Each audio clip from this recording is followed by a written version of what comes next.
Well, hello and welcome to Top of Mind, Florida. I'm Brian Crowley. And I'm Michael Williams. Thanks for being with us. We've got a great guest today. We do. It's going to be very exciting. Irving Santiago, president of UltraCon. Now, we're going to show you some of what you brought here. First easy question for those of us who don't know, or those who know, what's UltraCon?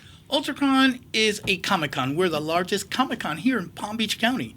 We've been here for, next year is going to be our 8th year. It's our 25th next year. Mm-hmm. And we've been doing conventions from Miami Airport Convention Center, Broward Convention Center, and we found our home here in West Palm Beach. It's a convention of what?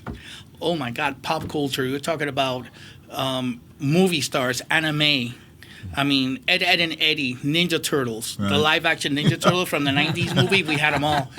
We had Eric Estrada, Larry Wilcox.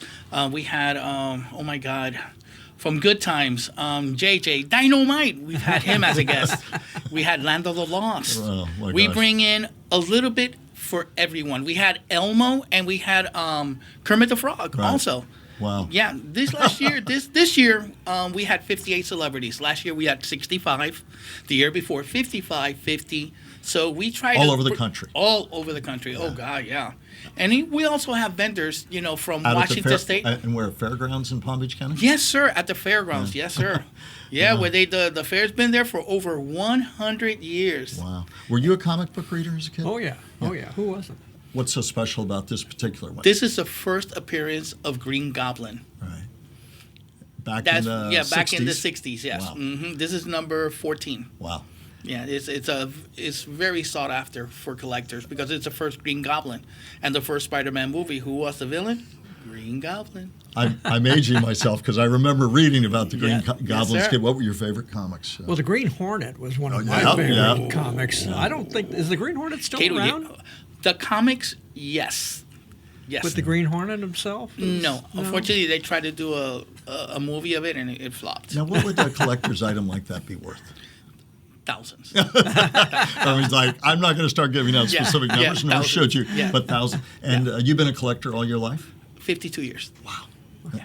Wow. And you're 53, so you started young. No, I'm 63. Wow. What else do you have there? And as you're showing us some Woody Woodpecker, remember that. You can hold them up. As you're doing that, talk a little bit more about this convention, this national UltraCon connectivity. Comic-Con. Yeah, Comic-Con. Yeah, I'm looking at your UltraCon is what I'm staring at. But we run Comic-Cons. Right. Comic-Cons is something that relates to everything and everyone. Right. So that's what we try to do. We try to give you an experience that you will never have anywhere else. Mm-hmm. It's about that anticipation when you get off, when you go to Universal Studios, when you park, all of a sudden you start walking faster. That anticipation, that's what we do. That's what we bring to the Hold that one play. up so they can see it. Here you go. Yeah. This is from 1948. Wow. Mm-hmm. And it's in pretty good shape. Yeah, wow. Woody Woodpecker, 1940. My God, 1948. Now, is Woody Woodpecker still around? Yeah. No. Unfortunately, no. Though our era was the last era. Right. He automatically knows that's our era. Yeah. Oh, 100%. 100%. Thank you for dating us. And then we've got, of course, Superman.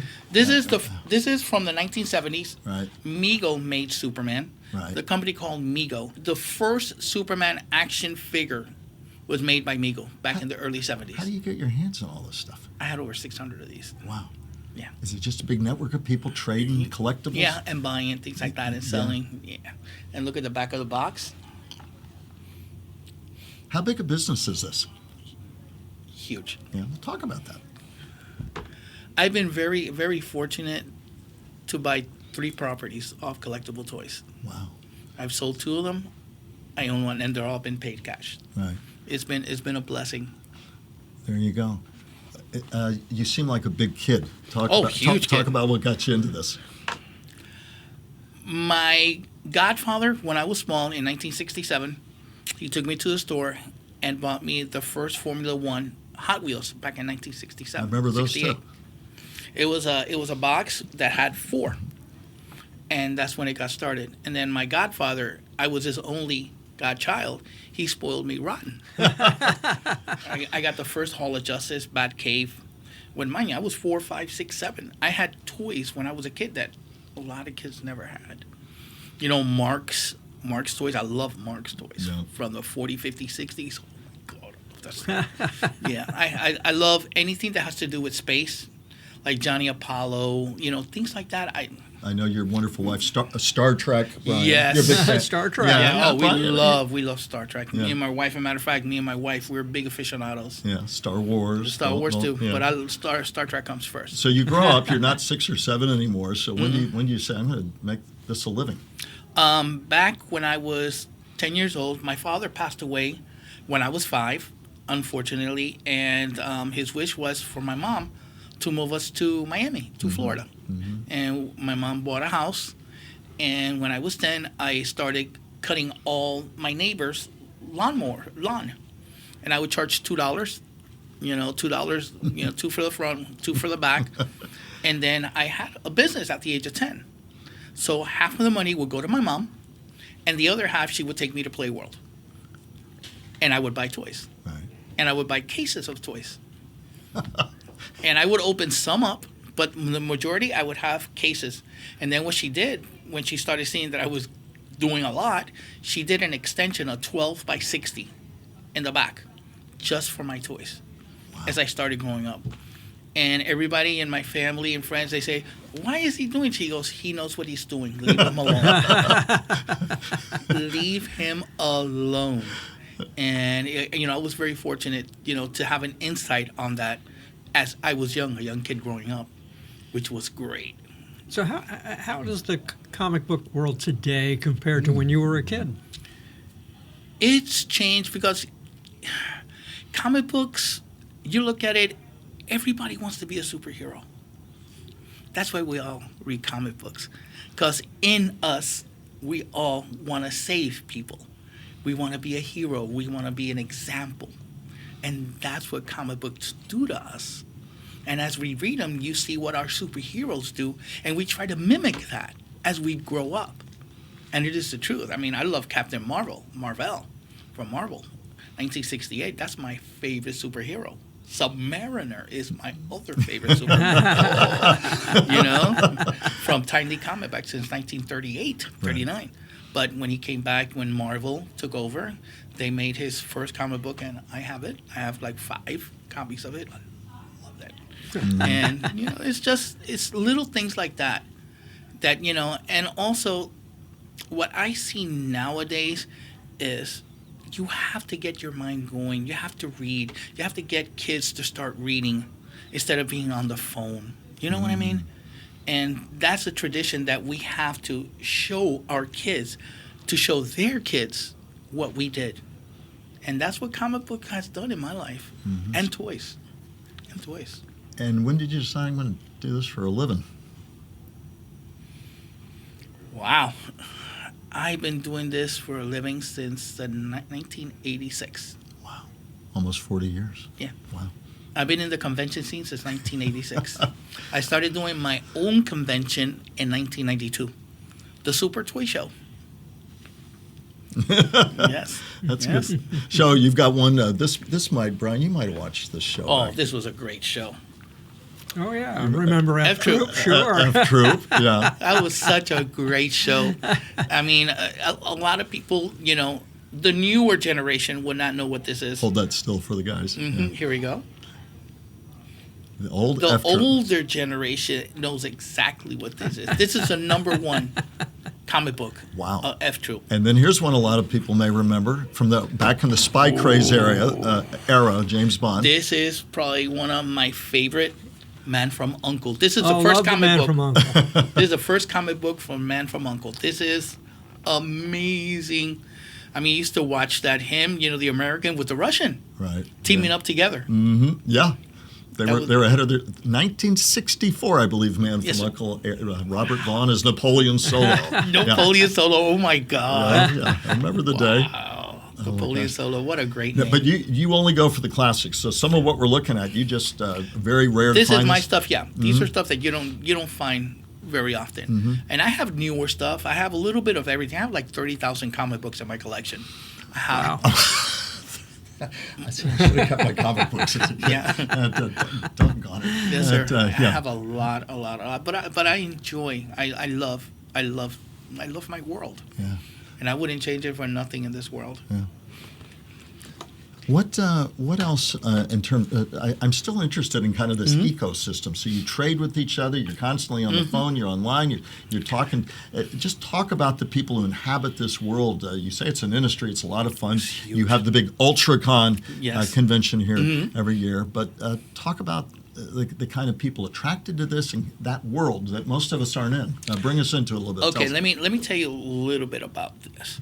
There's people like us or younger that didn't have the luxury of collecting toys when they were a kid because they could not. Because at that time in the 70s, 80s, toys was not a big thing. And as they grow up, they see that, these toys and they want to bring it into their life and show it to their kids what they liked when they were growing up. And that's what it's all about. It's different decades. And you go back and start showing your kids. But talk about the people that. No, go ahead. I got another question for you. Yeah. Yes, So, in all the Batman movies, who was the best Batman? Michael Keaton. I'm sorry, hold on, wait a minute, hold on. The movie, you said movie. The movies. Okay, yeah, Michael Keaton. Series, Adam West. Yes. Very different than the movie. Yeah. Yes, it's extreme. I love it. Yeah. I love it. All the humor. All Who was the the best Joker in the movies? Oh my God, from the 1960s. Oh, Cesar Romero? Cesar Romero, But yes. for TV. Oh, TV was. yeah. Well, that was Cesar Romero. Yeah. For the series was Cesar Romero, Yeah. and I personally feel I like. Oh my God, what's his name? He always goes to the LA games. Nicholson. There you go, Mr. Nicholson. Yes. We have some comic book. Yeah, thank you very much, Off camera, Mr. Todd Nicholson. Coolidge. Yes. To me, he's the best. Todd and his Comar team do the great production every week. That was Todd. You heard. There's some. Are you a closet comic book kind of? Well, my son is hugely involved in comics. He's been involved in comics since he was a little kid. He even started his own comic for a while, Hamster Nice. Rage. Wow. And he collects all kinds of stuff. And if you went to his house, he lives in Chicago. If you went to his house, his wife has confined him to a separate room where tons of toys and stuff from the you guys would have a great conversation. Great conversation. Heaven. Yes, sir. Yes, sir. Now, the best Superman was in the original Christopher Reeve. Christopher Reeve. Yeah. There's not even a question Yeah. there. George Reeve was great. Don't get me wrong. He's the one that started everything. Back in the old black and white days. Black and white. George yeah. Reeve was fantastic. Yes, he yeah. was. He was great. But did you guys know that Shazam was more popular than Superman? Did not know. Back in the late 30s, 40s, and 50s, outsold Superman comics like 3-1. Incredible. You've got to Incredible. connect him up with the shot. Yeah, I'm picturing this right now. incredible. But Shazam was the guy. How important was Stan Lee to the world of comics? Wow, we would not be where we're at with superheroes without Stan Lee. I mean, he's the godfather. He's the one that has created our world, created our fantasy, Wow. our imagination. Created Spider-Man. Yeah, created everything practically. Through him, everything else expanded. Did you ever meet him? Yes, Wow. twice. And I have 5 comic books signed by him. Wow. Where'd you meet him? MegaCon in Orlando. Yeah, MegaCon. Yeah. Yeah. That's what was that like? That's the Mount Rushmore. Yes, sir. Okay, what was the worst comic movie?